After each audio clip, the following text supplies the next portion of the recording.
आप सभी को दिल से थैंक यू इतना सारा प्यार और सपोर्ट देने के लिए, क्योंकि आज आपके भाई के चैनल पर 3000 यूट्यूब फैमिली जो है ब्लास्ट हो चुका है, यानी कंप्लीट हो चुका है। तो आपको फिर से एक बार और कहता हूँ दिल से थैंक यू। तो दोस्तों, आज से एक और नया वीडियो मेरा शुरू होने जा रहा है। ये है हमारा क्रोमा के पीछे आप देख पा रहे होंगे। अभी हम चाहे तो यहाँ से डायरेक्ट मतलब किसी भी प्रकार का बैकग्राउंड बहुत ही इजी तरीके से लगा सकता हूँ, सिर्फ वन क्लिक में। तो चलिए एक क्लिक करके दिखाता हूँ।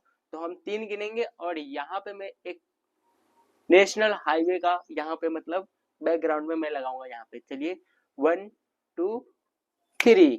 देखिए यहाँ पे सामने आप देख पा रहे होंगे, इधर बैकग्राउंड में जो भी है वो आपका नेशनल हाईवे का दिख रहा होगा।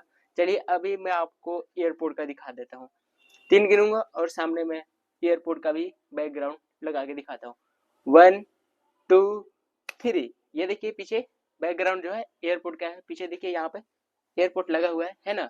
तो ये कमाल का हमने आज से स्टार्ट किया है। ये हमारा क्रोमा की वीडियो आप देख पा रहे होंगे। मस्त तरीके से थोड़ा सा मेहनत लगा है और क्रोमा की बना के तैयार कर लिया हूँ। सो ये सब आपके प्यार और सपोर्ट से ही पॉसिबल हो पाया है। सो फिर से आप लोगों को एक बार और दिल से थैंक यू कहता हूँ। और वीडियो पर पहली बार आए होंगे तो चैनल को सब्सक्राइब कर दीजिएगा, वीडियो को लाइक कर दीजिएगा।